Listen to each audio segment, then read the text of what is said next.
what I love about land use reform is one, it's about free people and free markets. It's about fundamentally giving property owners the right to do what they want with their own property. That sits with something very deep within my soul.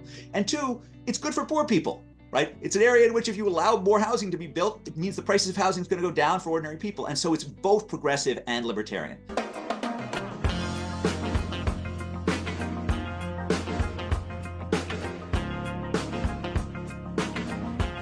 This is the Capitalism and Freedom in the 21st Century podcast, an official podcast of the Hoover Institution Economic Policy Working Group, where we talk about economics, markets, and public policy.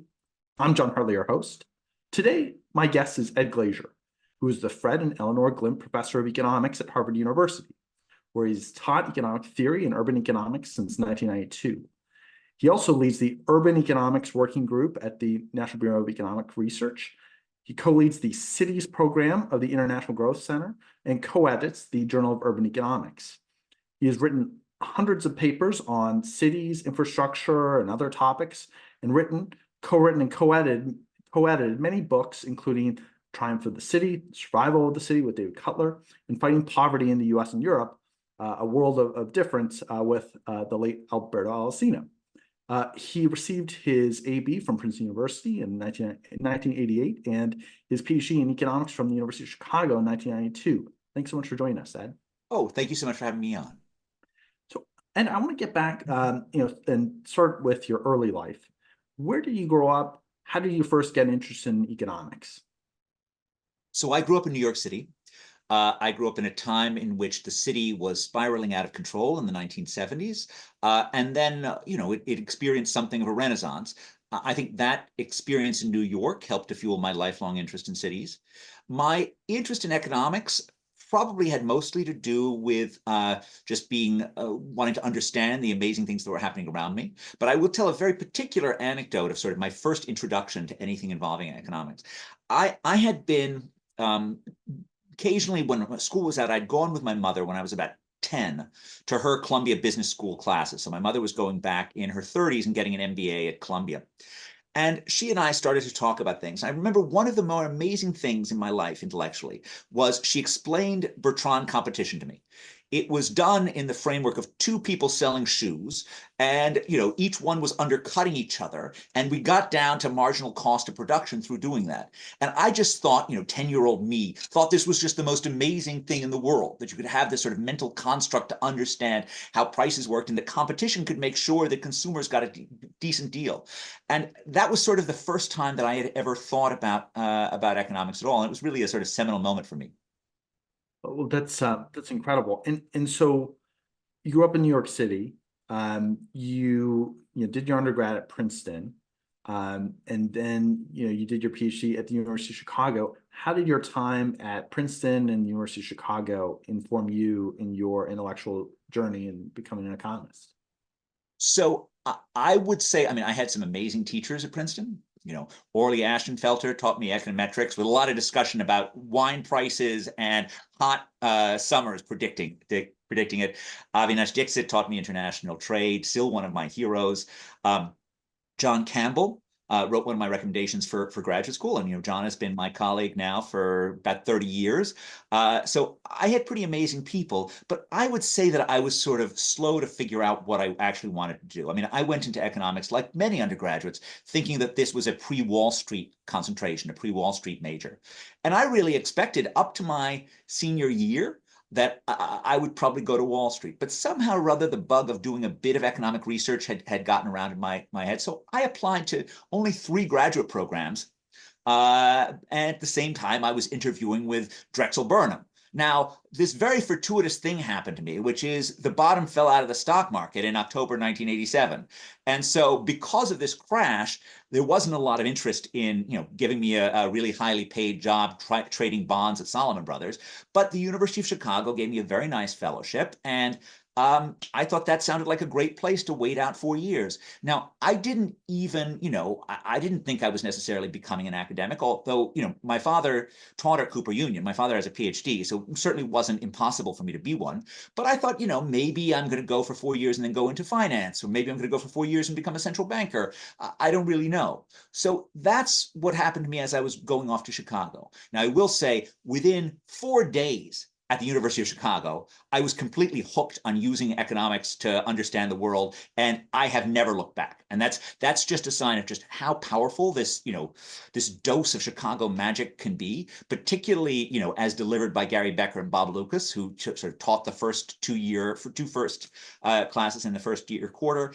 And I think above all, it was the sort of magical thing of Gary sort of pushing you to be a creator of theory rather than a consumer of theory, of teaching you to look at the world and to sort of see all these interesting problems and to understand your job is to craft a model that makes sense of that. And that was just so exciting, so heady to understand the sort of creativity that was inherent in economics, that has fueled my life ever since. That's amazing. And, I think applying, what some might call Chicago price theory to, problems in urban economics, law and economics, political economy, I think is really marked a lot of your great contributions. I'm curious, just thinking, back to University of Chicago, folks like Gary Becker and those that really espoused price theory. Was there a point at Chicago where you maybe first got very interested in urban economics? I know you also attended University of Chicago around the same time as your longtime co-author, Joe Giarco. How did that early zoning work with Joe that really first emerged about 20 years ago? How did that all start? Did that happen at the University of Chicago? Did that happen after? No, that happened completely after. And we came upon cities in a totally different, I came upon cities in a totally different way. Joe had been quite a few years earlier than me at Chicago. We shared in common one of our mentors in Sherwin Rosen. And Sherwin is typically thought of as a great labor economist, really just a great economist.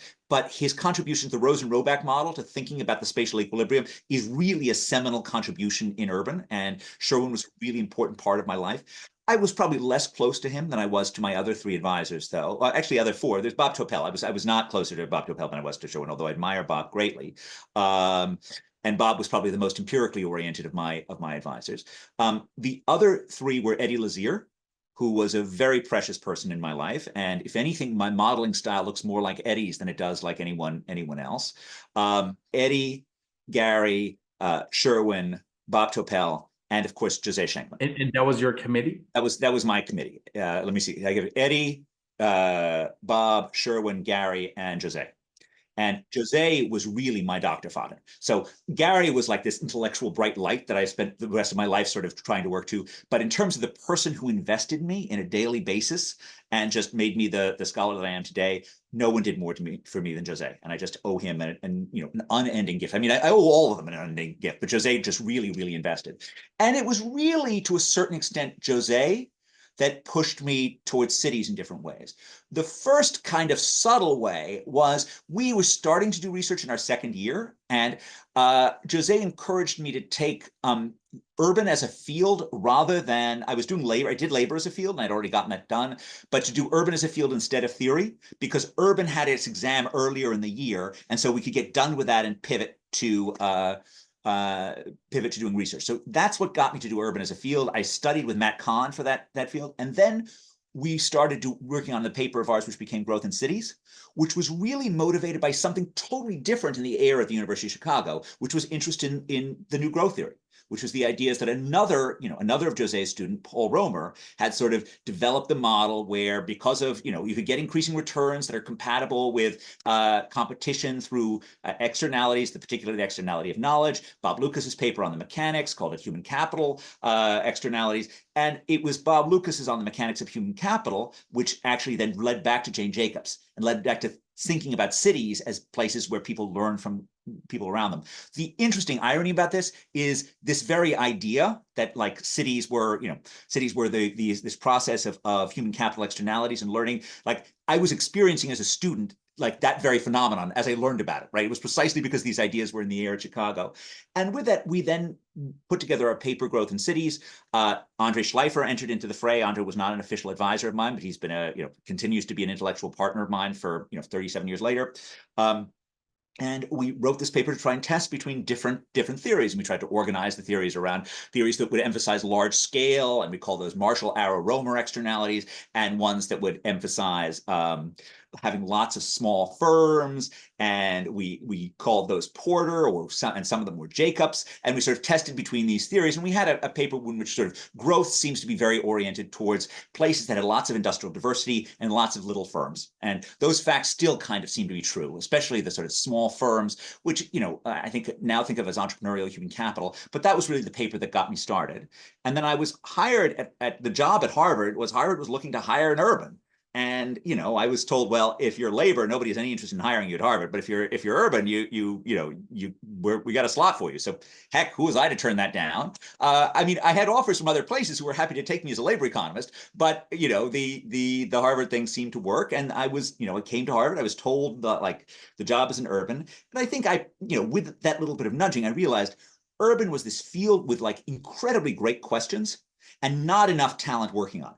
So there were some great people in urban when I came in. I don't want in any sense suggest that there weren't really wonderful people for me to look up to, whether or not they were Ed Mills or Jan Bruckner or Will Strange or Robert Helsley. I mean, wonderful people, but there weren't enough relative to the caliber and importance of the problems. And so it felt to me like this was an intellectual arbitrage opportunity in which if I could go into, if I went into finance, there were thousands of people working on this narrow set of questions. Whereas if I go to urban, boy, the world's my oyster. Great. Yeah, I'm surprised that there was even an urban field exam back in, at that time. Like, I don't think many departments have urban field exams now. I could be wrong. It was the hangover of the first wave. So there was a whole bunch of federal and Ford Foundation funding on urban topics in the late 60s, early 70s. And this kind of created urban as a field. And so George Tolley was the one who taught the urban class and has the exam. George had been a big grant receiver for the University of Chicago in his day. And that was the thing that sort of created urban in the 60s, 70s. But in those days, it was a field that was driven more by the presence of outside funding than it was about sort of deep engagement with the topics. And there were some mistakes that were made. So two of my mentors at Harvard, John Meyer and John Kane, used a whole lot of resources when John Meyer ran the NBER in the 1970s to create the urban simulation model, which was, we've now moved to stuff like that today. I think now we're teched up in a way that Steve Redding can do this magic and it works out and we have the computing power. We did not have the computing power to do this in 1975. And yet the NBER threw a lot of resources at it and it didn't work out. It's amazing. And also, I feel like the insight to look at, Sherwin-Rosen's work and Rosen-Roback model, that I feel like it took a long time for the Rosen-Roback model to become really appreciated. I think in part thanks to to your own contributions, but just myself learning it a few times in class. It's such a brilliant and almost simple kind of framework. I feel like over time it's taken a while for some of these things to become a bit more appreciated, including I think just zoning and land use regulation and its role in home prices and home price growth, which is soaring in U.S. coastal markets, almost all Canadian real estate markets, and many other urban real estate markets around the world, whether it's say London. Or in say Israel or elsewhere, it's truly a relatively global phenomenon. There's some, I think, exceptions to some supply constrained markets and prices, residential real estate prices kind of soaring as a result. Look at Japan or Houston or elsewhere. But I'm just curious, I really want to follow this whole zoning story, and because it's really amazing to me. How it emerged roughly, say, 20 years ago. If I don't know if I think that's when the first Glazer-Yarko paper roughly appeared. And here we are today in 2024, and just the other week, former President Barack Obama was at the Democratic National Convention talking about why we need land use deregulation. And I'm just curious what your thoughts are on that whole intellectual journey of really, I think, being among the first academics and really the first to in the public sphere really kind of beat this drum that the reason why home prices are skyrocketing in many of these places, coastal real estate markets in the U.S. Or elsewhere, has to do with the fact that new housing isn't being built, and it has something to do with those land use regulations. I'm curious, what has that journey been like for you? And I mean, maybe it sounds like, being like I don't know, having to beat the drum and repeat yourself many, many times over. But now, we see, the whole so-called YIMBY movement. A lot of people have jumped onto it. Interestingly, say, the Democratic Party in the US is, I think, been a little bit more amenable to picking it up than, say, Republicans, and maybe that's because there's less vested interest in the side of the Democratic Party, and less, smaller fraction of the Democratic Party members are homeowners. But then you also look north to say Canada, where Canadian Conservative Party leader Pierre Poilievre is taking up the idea of withholding federal infrastructure funds for municipalities that aren't growing their housing stocks. So in Canada, it's very much emerged from, I guess, more the more conservative side of things. I'm curious, like, are you surprised at all that zoning and land use regulations has hit sort of national federal politics? Did you ever think it would get here, or did it at many times feel like it was kind of an impossible goal? Yeah, sure. I'm surprised. I'm surprised and kind of amazed. That's right. I mean, I'm my feeling about, I often get asked, are you disappointed by the limitations on the success of the YIMBY movement? I think exactly the opposite. When I started working on this, there were like three, libertarian economists who thought zoning was important, and like nobody else did. And now you've got a whole movement. It's when you see a dog playing chess, you don't ask how he'd do against Bobby Fischer. There's a quote that like dates me. No, totally. Now I want to sort of, I want to set this scene a little bit as to how this, how my life with zoning happened. First of all, I want to make it clear, like, I did not invent this topic. Like, Bob Ellickson wrote his masterpiece in 1975, helping us understand the law around land. Larry Katz did his work with Ken Rosen on land use controls in California starting in the 1970s. So there were unquestionably papers that looked at different aspects of this. And so we were not unique. That being said, it was a pretty barren landscape when we entered into this. I mean, Larry's career was based on, human capital labor markets. He had not spent his life doing land, and there were papers, but there were relatively few. I got interested in this issue, and just to give a little bit on this.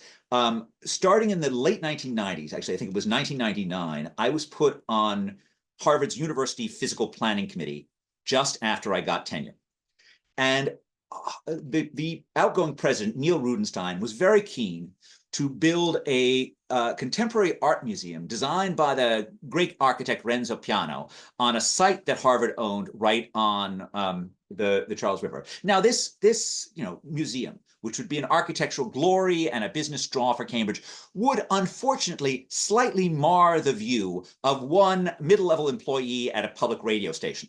Okay, this mid-level employee was fairly effective at organizing, 14 neighbors. And single-handedly, they were essentially able to stop Harvard from doing this. And the whole thing eventually died when Neil left and his successor was not interested in doing it. I was amazed by the power of just a very small number of people to do something that you would have thought was strongly against the interest of the community as a whole. And that was the first thing that started me thinking about this. Then I went on leave in the year 2000, 2001. I had just gotten divorced, and this was, my way of sort of getting out of town. And I went down to Washington for the year. But I struck up a deal with Wharton where I would come to Wharton one day a week. Sometimes two, I guess, but mostly just one. And during that time, I discovered, one of the great intellectual partnerships of my life, and one of my favorite people in the whole world, your former mentor, Joe Jerko. And Joe and I, because we're both Sherwin-Rosen people, like, we think the same way, right? We think about, we think using Chicago price theory, we think using the Rosen-Roback model. And so the core, like, insight of our paper was, if it costs a whole lot more to buy something than it costs to build something, then something's screwing up this market. Right. And all of our sort of early papers were about this, was basically like using the Chicago price theory thing, which is like, we can figure out how much it physically costs to build a unit, right? Why doesn't it cost that much to buy a unit? Well, the only possible reason is we've got something that stops people from putting up more units.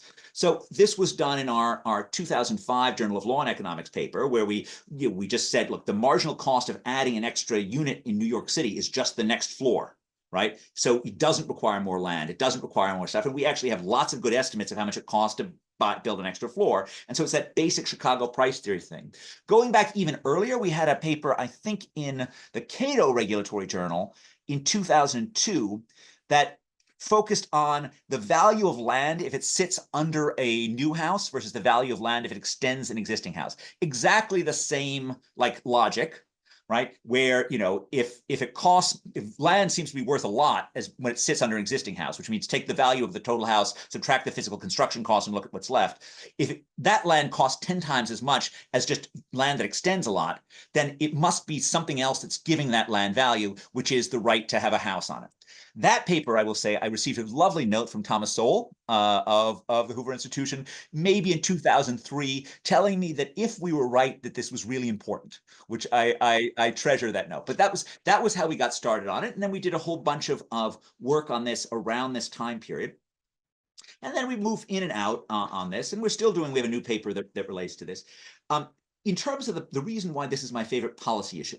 So one of the beauties of being an academic, like with some sense of wanting to participate in public policy debate, is you get to choose your issue, right? I'm not the chairman of the CA. I don't have to have a view on every policy that comes across. I get to choose what I want to work on.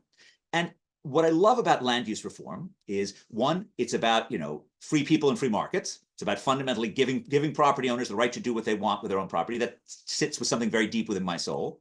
And two, it's good for poor people, right? It's an area in which if you allow more housing to be built, it means the prices of housing is going to go down for ordinary people. And so it's both progressive and libertarian. And why not choose something that, leans in both directions in a way that sort of is appealing, rather than, I'm against minimum wages too, but it's a lot harder because there are poor people who actually are helped by minimum wages, although they do screw up labor markets. Again, depends a lot on where and how much. I mean, I think a $20 minimum wage in West Virginia would be insanity. I think in Seattle, it probably does much less damage. But why choose this messy area where I've got a whole lot of difficult distributional issues to deal with versus an area in which the distributional stuff seems to be just as good as the freedom stuff? Absolutely. And I'm curious, I guess, to think a little bit out loud here about political economy issues. I fully agree with you, and it's one of the things that makes zoning reform such an important issue and such a low-hanging fruit in my mind. And also, Joe Giarco, for those watching or listening, I took his real estate markets class at Wharton, and it definitely was by far one of the best classes I've ever taken in my life, and it was almost kind of like just a hugely eye-opening type of class, and just explanation for why is it that these coastal real estate markets are so expensive. But I'm curious, like, what do you think about the political economy dynamics that makes zoning reform so difficult? Which is, it puts the incumbent homeowners against the non-incumbent homeowners, maybe the renters or people that haven't bought a home yet, and I feel like there's still a challenge where even probably middle class, even like lower middle class individuals who are homeowners would maybe still be opposed to zoning reform just because they're, in their mind, is some sort of a short run hit to their own home values, and there are a considerable amount of people in the U.S. and around the world who do build their wealth through housing. And maybe that's not kind of the optimal way to go about it. But I'm curious, what do you think about these political economy roadblocks to getting more housing built? So I think that if we are just looking at the smaller the jurisdiction, the more impossible it is to contemplate zoning reform. There's no way you're going to walk into a suburban area dominated by homeowners and convince them to do zoning. Right, you're right. For most of them, the value of the home is their most, it's the most important asset, and anything that promotes affordability is impoverishing them. So you're going to lose fundamentally. On top of that, I think the natural human fear of change completely exaggerated, right? I mean, but I think it in terms of people think that this new housing development is going to do terrible things to their neighborhood, and it almost never does. But that adds on it in terms of making it hard. The larger the jurisdiction, the more likely you are to have some support. And actually, we see this in a statistical sense in the job market paper of Clémence Tricot, who's shows that when smaller jurisdictions get merged into bigger jurisdictions in France, you end up seeing more building in the formerly smaller area that's now part of a bigger area. I experienced this in the US in the sense that big city mayors typically do want to reform themselves, right? They've got, they've got a lot of renters they want to take care of. They've got business owners who don't want to pay that much. They've got, they've got bankers, they've got developers, they've got lots of people who want to build. So those are an area in which you can just talk to them and try to figure out ways to make things better. The states, the larger the states are actually where I think the most important action is. If you ask me where the frontline battleground is for zoning, it is in the California state legislature. That is where the decisions are going to be made that are going to make the biggest decisions, the biggest impact on housing in the biggest and most important housing market in some sense in the world. And then once you get to the federal government, I have been speaking with people at HUD since the Clinton administration about these issues, and they have always wanted zoning reform. They have always wanted less local zoning, which I think explains why President Obama is saying this, and why many Republicans are happy to say they'd like to see less red tape in building.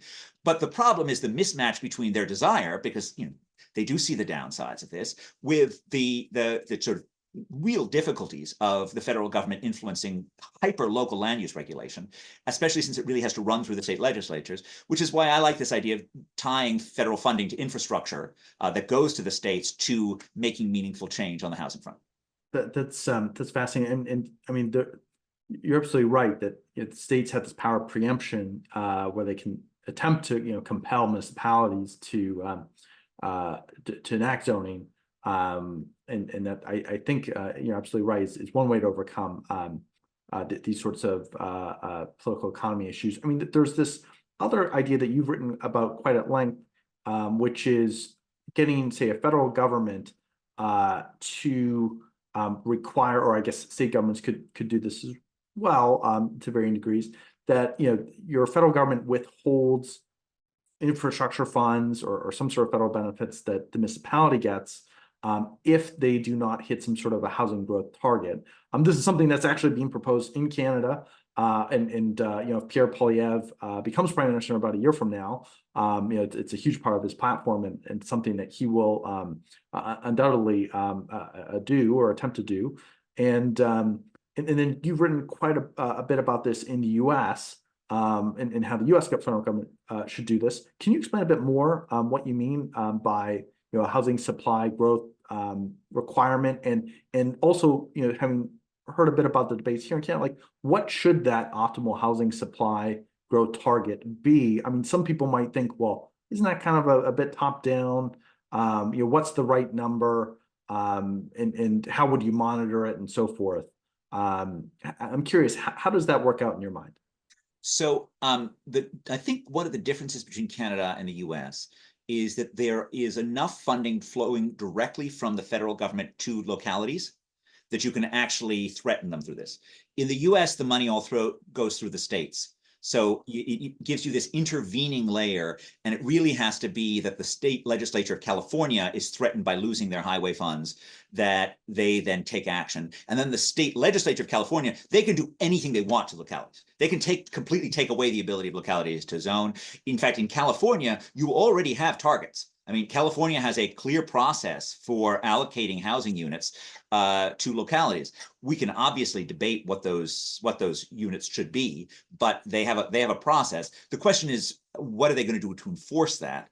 The so-called, the nuclear option is the so-called builder's remedy, which means you just get a get out of jail free card if you're a developer, and you get to follow the state development regulations instead of the local ones. That's a very powerful tool. We have something similar to that in Massachusetts called Chapter 40B, which means that essentially for communities that are unaffordable, and if you're building something that has enough affordable housing, you can basically bypass the local rules as well. So that's a very powerful tool for doing this.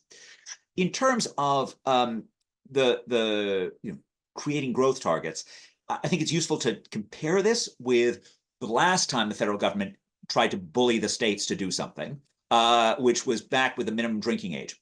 So there during and being someone who was just on the wrong side of that drinking age in the early 1980s and constantly seeing it go out of reach, I certainly didn't view that federal intervention in a positive light. So maybe this should give me pause about what I'm proposing. But in that case, there was a very clear legislative goal. And so it was really easy for the feds to say, just change this or else.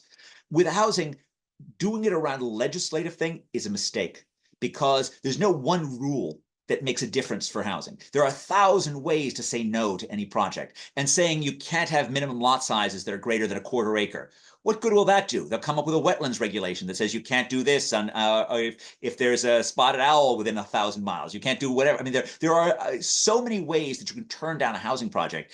Anything that goes through the sort of that says we're going to have a legislative target doesn't work. You need to have a building target. And that building target should really reflect two things, one of which is existing density levels, and the second of which is the level of current demand. And I think in any area in which you have relatively low density and relatively high current demand, that those are places that you should have pretty high quotas. I'm not averse having a system in which, wealthy suburbs can buy their way out of this by inducing other places to build, but you should have some clearly well-regulated market that figures out how you trade off one for the other. But I would have sort of a two-factor model to determine these quotas. I want to just before we wrap up on zoning, I want to sort of test your or just get your thinking in terms of what the history of zoning is. Like, how did we get here? And I think a lot of people don't fully appreciate that zoning is a historically new phenomenon, and it, or at least Euclidean zoning, which is sort of this idea that you have specific zones for certain for specific land use purposes, was something that kind of came out of Germany in the late 1800s and was very rapidly adopted in the U.S. largely in the 1920s. If you look at some estimates, that roughly 40% of the U.S. population was living in a zone by the end of the 1920s, and was much almost zero at the beginning of the 1920s, early 1910s. And I'm curious, there was obviously the Euclid versus Ambler, Supreme Court decision that was a very monumental. And of all people, was actually Herbert Hoover as Secretary of Commerce in the various Republican administrations in the 1920s, was the one who enacted and helped enact a number of state zoning laws. I'm curious what your thoughts are in terms of what in part contributed to the cause of zoning to begin with. I sort of have a theory, or maybe some empirical evidence that says that migration in the 1920s had a lot to do with it. There was a lot going on in the 1920s. Economists talk a lot about the 1930s and think a lot about the Depression, but 1920s there was a lot changing. Whether it was on the international side of things, sort of thinking about the aftermath of Treaty of Versailles, or thinking about immigration laws in the U.S. were changing quite rapidly, and essentially the whole concept of things like passports and the sort of border, having a border as we see it today was largely created in that period. And then you had zoning too, and I feel like these things, both immigration or restriction on migrants from outside the U.S. and restriction on individuals, say, moving to your municipality within the U.S. aren't completely unrelated. But then, I mean, would you agree that sort of zoning, maybe that set the seeds for zoning, which didn't necessarily bite till the 1970s and 1980s? You get things like NEPA, which is the National Environment Policy Act, and under Nixon, and often its various state components, say CEQA, are often some of the biggest barriers to zoning today. Is that history right in your mind in terms of the timeline of how zoning got started and started to bite? I mean, before the 1900s, it was largely, if you had a land use dispute, you'd go to a court. You wouldn't have to deal with the zoning board and so forth. Is that? I think that history is largely correct. I think one of my favorite books on this is called Zoned American, which you may know, by a a Penn law professor called Toll, who was writing in 1969, which creates a particularly readable and enjoyable way of getting some of this history. It's important to emphasize that land use controls or building regulations are not, those are actually ancient. So the city of Boston enacts its first building regulation in 1631, which is it bans thatched roofs for fairly understandable reasons, given the fire risk. And of course, there are height regulations in Boston prior to New York's Great Zoning Code of 1916. Zoning comes out of the same sort of progressive, era, progressive movement group of trying to sort of tamp the demons of density, right? There are these unattractive things that come with cities, and you have a bunch of progressive reformers who are eager to make changes on them. Now, they start off mostly focusing on the building. So there's the various tenement acts that New York passes in the 19th century. And then in the early years of the 20th century, it moves up to sort of large-scale zoning. New York's 1916 Zoning Act being, as you say, a sort of a real watershed in terms of this. You also have the pernicious attempts to zone by race, which occurred during this time period. I think that was struck down in 1917, right? 1917, correct. I in fact tell the sort of I weave these things together, ending up in Buchanan v. Worley, which gets rid of the deed restrictions. But I see it as this sort of progressive era thing to try and make cities better in various ways, some of which is sort of good. I like clean water. I think, attempts to create good water systems are probably right. Some of which certainly has a decidedly anti-immigrant feel or a decidedly anti-African-American feel. Poor people tended to live messier lives then as now, and there's a certain amount of middle-class people just not wanting to see the poor people or not wanting to live near the poor people. That's part of the progressive thing. During the late 19th, early 20th century. This is kind of the world of Herbert Hoover, right? I mean, remember, Hoover is certainly a Republican, but he really, until the Great Depression, is seen as coming from the liberal wing of the Republican Party.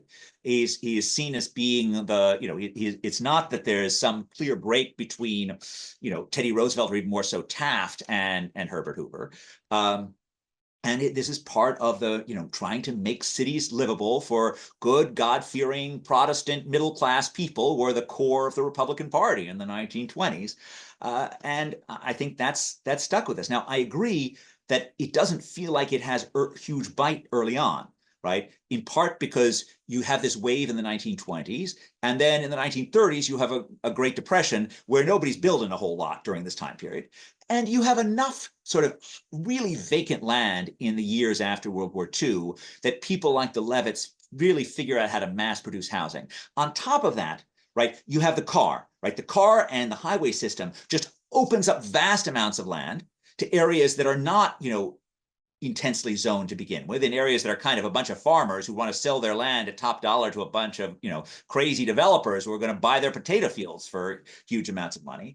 And so through the 1970s, things work, and then they don't. Because then you sort of start running out of this sort of open land, and the places that are zoned become more intensely zoned. The one thing that I would add on there, the other kind of important innovations are the rise of sort of citizen protest. There's a very fine book called Mega Projects by my colleague Alan Altschauer and David Luberoff, also my colleague, which tells the story about opposition to mega projects. So think the highway revolts, think Robert Moses building in New York. Jane Jacobs was engaged in the fight against the Lower Manhattan Expressway, one of those fights. And it's really a story in which community organizers borrow tools that are being built in the civil rights era to figure out how to stop the developers. Right. The pioneer on this, and I'm always get upset about this. I mean, I love Jane Jacobs in so many ways, but she is not responsible for stopping Robert Moses from running Fifth Avenue through Washington Square Park. The woman who did that her name is Shirley Hayes, and she does not deserve to be erased from the annals of history. Even though the marvelous Mrs. Maisel decides to present Jane Jacobs as doing all this, but they figure out how to stop stop these projects, they also figure out how to stop private projects. And so this sort of thing, which I experienced in 1999 of like one mid-level manager at a public radio station, public TV station, figuring out how to organize his community to fight, this is something that's become, it's baked into the urban fabric now. And this is also about the rise of historic preservation during the 50s and 60s. Again, lots of positive things about historic preservation. But again, like most things, you've given a tool to the community to say no. You've given an excuse to say no, and it makes building even more difficult. It's fascinating. I mean, the whole history is amazing. And we're talking earlier that Jane Jacobs spent quite a bit of time in Toronto, where I'm from, and physically where I am today. But she spent some of her life living in New York as well, and you'd spent time on a panel up here with her when she was still alive here in Toronto. I want to shift a little bit. We're going to get back to cities at the end here, but another big theme in your research is your work on law and economics and political economy with Andre Schleifer and Alberto Alsina. I'm curious, I'm really interested in, some of, I think, your biggest contributions there. The things that really come to mind are things like, the Doing Business Index, legal origins. How did those ideas kind of happen? I know, so legal origins has this kind of history with, Hayek wrote about legal origins a bit. But I asked Doron Acemoglu recently on the podcast, what his best case for colonial origins or legal origins was, and his argument was that legal origins was too broad, and that you could have sort of different implementations of different types of say French law in different parts of the world. And I'm just curious what your thoughts are on the legacy of your research on legal origins. I mean, there's still, I think, many papers being published today on legal origins and their long-term effects. But it's interesting how you do have this argument that common law is just more efficient than civil law. I think is really compelling, and you're seeing certain countries like, say, the UAE adopting common law courts, and I feel like it certainly is a win for legal origins, and I think it certainly has paid some of the success for the UAE's sort of recently resurgent economy. I'm curious, what do you think about when you think about the legacy of your work? So I don't think I deserve, so both the Doing Business report was done by Simeon Jankov and Andre. I have certainly written papers that relate to the Doing Business report. In fact, we have a recent paper in the AER that uses a module from the Doing Business report that tries to understand why procurement practices are so different across space. But I had nothing to do with the original implementation of the Doing Business report. And even legal origins, I co-authored a paper with Andre called Legal Origins. I most certainly did that, as I did a number of papers from that time period. But the original empirical work documenting the impact of legal origins, that's Andre's. That's really his, not mine. What to the extent to which you believe the model in legal origins and the history that sort of says that in a country in which in France fundamentally the nobles are more afraid of each other and of outside conquest than they are of the king, and so they're kind of far more eager to have a strong monarch that's able to protect them. In England, because of its oceans, because of a number of other institutional details, they're more afraid of the king than they are of each other. They wanted to restrict the power of the king, and that's what that paper is, and that sort of explains what follows afterwards. And we wrote a number of institutional papers during that time, Coase versus the Coasians, the regulation paper in the Journal of Economic Literature. And I'm quite proud of that work, but I don't see of it as necessarily sort of universally making the case for common law as being the only thing that works. I do think, in general, things that sort of put brakes on the sovereign are kind of desirable things, but there are also inefficiencies that can come around in common law countries as well. Any thoughts on just institutional or institutions in general as being the fundamental cause of growth? And you wrote a very famous paper with Andre and co-authors. Yeah, I'll take credit for that one. Yeah, 100%. I'll own that one. So my view is that most of the time institutions are fairly malleable, and that in fact what kind of matters is human capital in terms of the long run performance. I mean, if you think about sort of Singapore, right? It's not that Singapore on independence had amazing level of institutions. They had an amazing guy that they got very lucky with in Lee Kuan Yew, and Lee Kuan Yew took them through this, remarkable human capital investment thing. Which is amazing. Similarly, South Korea, was a military dictatorship at the end of the war. It wasn't like it had some fantastic institutions, but it did have a tradition of education that ended up working out reasonably well for it as it transitioned to democracy. So I in general certainly am on the view that it's not that institutions don't matter; they do. I just see them as being highly endogenous and not likely to be seen as the right long-term cause of things. That maybe growth causes In many cases, absolutely. And I think what's great about that paper is, one of the big institutions things, and of course these things, I think, institutions can mean lots of things.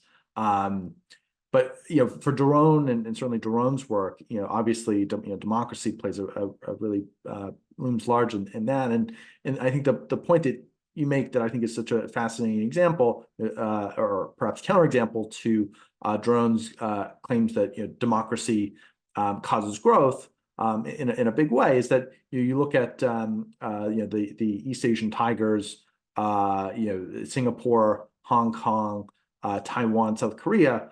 All these countries grew to effectively Western living standards or GDP per capita levels, by the 1990s. At which point, that they still hadn't, transitioned to democracies and quite yet. I mean, some were never, Hong Kong's never really transitioned to being democratic, but just that counterpoint that you can still grow to being effectively a country that's got Western living standards under non-democratic regimes is kind of like this a fascinating counterexample to the argument that at least democracy causes growth, and perhaps there's other institutional interactions. I agree with that. I do think there's a lot to like about sort of limiting the expropriatory power of the sovereign, but there is, there are plenty of non-democratic regimes that manage to do that. I mean, the sort of magic of, if you think about the transition in terms of the Glorious Revolution in England and the ability of Parliament to commit to pay itself back, Parliament is a very limited democracy in 1700. This is not a and I think also, I certainly, I think democracy is generally a good system, and I think it's a good thing that we have votes. But I think it's not the only thing to look for. I mean, if you asked me, would I be, if you gave me a choice between the Weimar Republic and living in the stable Austro-Hungarian Empire under Franz Joseph, where freedoms were very sacrosanct, I would take the Habsburgs any day of the week. So it's, speaking as someone whose father was born in Berlin in 1930 and watched what the excesses of democracy managed to do in Germany and Berlin during his childhood. Well, and it's interesting too, the East Asian, I mean, I fully agree, democracy, I think, its role is I think, historically is really more, one of redistribution rather than say causing, just overall growth. But I'm curious, and it's important that we have it for that reason of redistribution. But I'm curious, like, I do hear, the Asian tiger examples come up a little bit more recently, but really in the context of industrial policy. And some people are, credit, their growth to different, forms of industrial policy. I don't know if you have any thoughts or takes on that, given that it's, there's this resurgent interest in industrial policy. Nobody seems, in my mind, to really name a specific industrial policies that work well, but people like to point to it, and it's this kind of hot button word. Obviously, there's the Chips and Science Act and certain non-economic foreign policy interests with wanting to offshore chips away from China.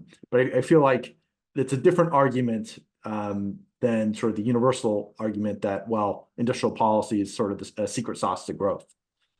Okay, so here's my take on industrial policy. When Lee Kuan Yew did it, it was basically human capital policy masking as industrial policy, right? Hiding as industrial policy. What happened is he sort of gradually upskilled his people by starting them off in sort of light manufacturing and then moving them up the scale. And as they built skills, they became more productive, right?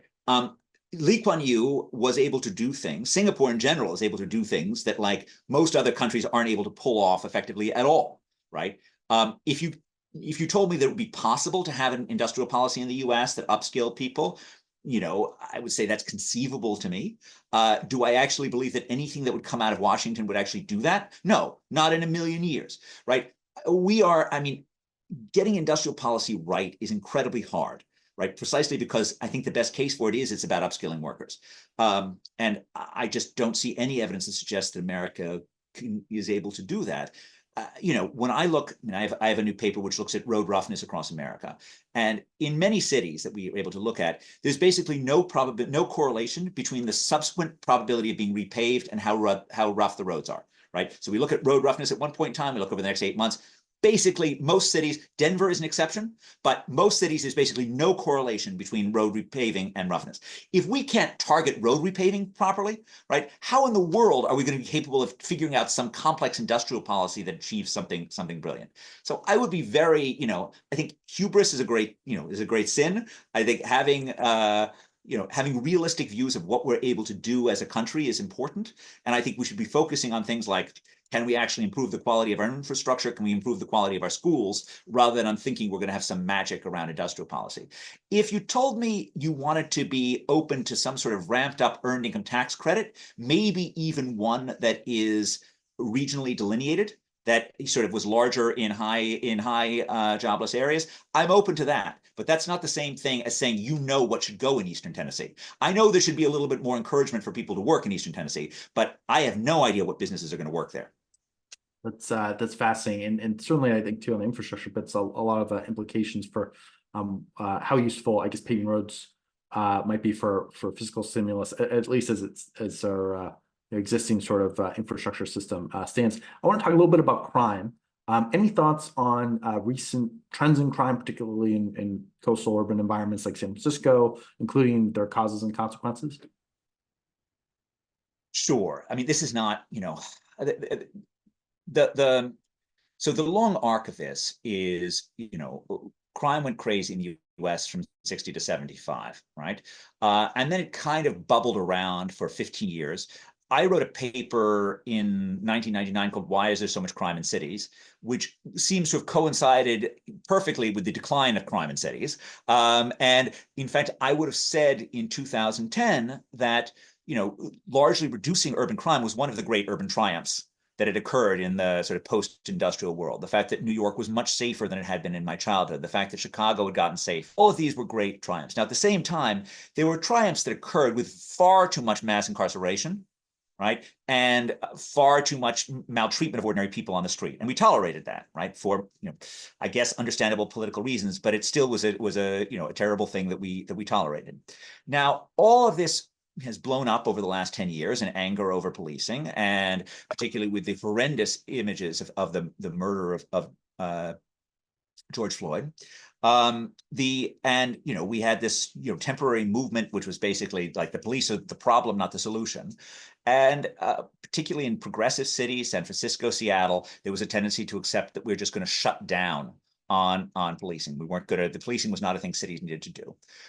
We were going to defund the police. Well, I can't think of anything more idiotic than defunding the police, right? This is an incredibly foolish thing. Cities need policing. The police may badly need reform, and I actually believe strongly it's one of the cases that we make in Survival of the City, that you actually want to measure how the police are doing, not just on victimization, but how well people are enjoying their interactions with police. Are the police treating them with respect? Are they actually acting in the way that good public servants should be? And because what gets measured gets managed, as the great Austrian American Peter Drucker famously opined. But that doesn't mean defunding. And I think there's no free lunch in policing, as there isn't anywhere else. And if you want the police to both fight crime and treat people with respect, you're going to have to pay more for it, not less for it. Whereas this sort of detour that we went the other direction, where the whole bunch of people saw the police fund departments as piggy banks, this was just crazy. And hopefully we're moving back to that and trying to reclaim the city streets. Okay, final question on here, and this is just back to cities in general. You've written two excellent books on cities, two tour de forces in my mind, or two fantastic books in my mind, The Triumph of the City and The Survival of the City. And I'm just curious, in the future, will cities in your mind be more or less central in your mind, given remote work as a technological advance, climate risks, the possibility of future pandemics, renewed nuclear power fears, and global competition amongst countries. Where in your mind do cities stand in the future? Obviously, forecasting is something that's something that economists should never really do, or without some humility. But I'm curious, where do you see cities going? Okay, so there are two, let's just do geographies on this. So in the US, I will still make a case for cities continuing to be important, right? It's been 44 years since Alvin Toffler wrote The Third Wave, where he predicted that, cities would empty out as we all just connected in cyberspace. For 39 of those years, he was completely and totally wrong because, at least in my interpretation of it, because face-to-face connections are more likely to complement electronic interactions than to substitute from them, because globalization and new technologies radically increase the returns to being smart, and we are a social species that gets smart by being around other smart people. Yes, it is true that it's been a tough 3 or 4 years for cities, but I think fundamentally, like in the US, because of this, tremendous return that we get from being around other people, both the pleasure of it and the productivity of it, I'm not counting cities out. Now, this is a debatable point, right? You can put, your advisor, Nick Bloom, and I can argue some of this, and we can have a thing. But if you want to give me Sub-Saharan Africa or India or Latin America or any place that isn't the very rich world, right? All of this stuff is just silly because cities are the future, right? And there's no non-urban alternative for Sub-Saharan Africa that looks any good, and especially on our global lattice of travel and trade, right? The opposite to urban life in Africa tends to be subsistence agriculture. And that's at far more risk from global warming than anything else that goes around. So I continue to believe, particularly in the developing world, the future is urban. I think working on making the cities of the developing world more humane, more productive, safer. This is one of the great vocations of the 21st century. And certainly this is where I plan on spending a lot of my effort in whatever years I have left on this planet. Well, yeah, Ed, it's a huge honor to have you on. Really, I think growth. Cities are so essential to growth, and I think economic growth. What causes economic growth is really, I think, the fundamental question in economics, or one of the most important questions in economics. And I think you've done really more incredible work in this area than almost any other scholar has in recent decades. And so, I am just totally amazed by your thinking and how now it's become so mainstream to talk about zoning and land use regulations. Really an amazing opportunity here to talk with you on your incredible career and ideas. So thank you so much for joining us. Oh, thank you so much for having me on. It was a pleasure. This is the Capitalism and Freedom, the 21st Century Podcast, an official podcast of the Hoover Economic Policy Working Group, where we talk about economics, markets, and public policy. I'm John Huntley, your host. Thanks so much for joining us.